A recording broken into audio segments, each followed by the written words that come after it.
Jimmy, ce matin, vous allez nous parler d'une étude qui vient tout juste de sortir à propos des personnes atteintes du Covid, mais asymptomatiques. On savait qu'elles étaient contagieuses. Qu'apprend-on de nouveau ? Alors effectivement, on savait qu'elles étaient contagieuses, raison pour laquelle il fallait porter un masque même en l'absence de symptômes. Mais là, on apprend quelque chose d'assez incroyable, c'est qu'elles seraient autant contagieuses que les personnes avec des symptômes. Alors, c'est une étude coréenne, un cluster dans la ville de Daegu, 3000 contaminations au sein d'une communauté religieuse. Sur ces 3000 personnes, plus de 200 ont accepté de participer à l'étude, dans laquelle on a 20% de personnes qui sont asymptomatiques. Pas de nez qui coule, pas de fièvre, rien. Et 80% restants qui ont une forme modérée, des courbatures, de la fièvre, de la toux, mais pas d'hospitalisation. Eh bien, on s'est rendu compte que les personnes qui sont asymptomatiques, mais qui ont une PCR positive évidemment, ont autant de virus dans le nez que les personnes qui vont tousser et avoir de la fièvre. Alors évidemment, ce n'est qu'une étude préliminaire et qui concerne uniquement des gens plutôt jeunes, entre 20 et 30 ans, et peut-être qu'on ne peut pas extrapoler aux personnes de 40, 50 ans ou plus.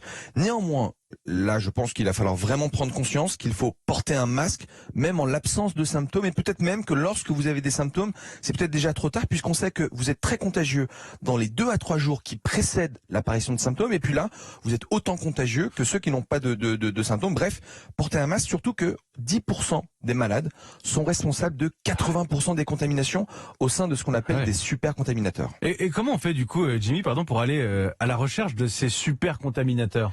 Alors il va falloir le faire car la situation se dégrade. En médecine de ville, les médecins voient de plus en plus de malades. Aux urgences, il y a de plus en plus de passages pour Covid et le taux d'hospitalisation et le nombre de malades en réanimation sont en train de se remplir. Donc il va falloir faire quelque chose.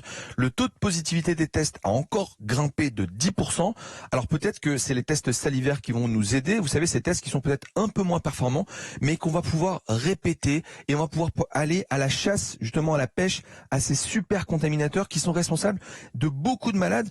On sait que notre système de détection et de traçage est mauvais, nous ne sommes pas assez performants. Néanmoins, ce qu'il faut se dire, c'est que si jamais on portait un masque correctement, si on se lavait les mains, si on arrêtait de faire des réunions et des fêtes, on n'aurait pas besoin de se faire tester car on ne serait pas malade. Donc on peut toujours pointer du doigt le système défaillant, mais on a nous une responsabilité individuelle et collective dans le port du masque. Porter un masque dans tous les lieux clos, c'est peut-être la seule façon de protéger notre système et peut-être aussi notre économie.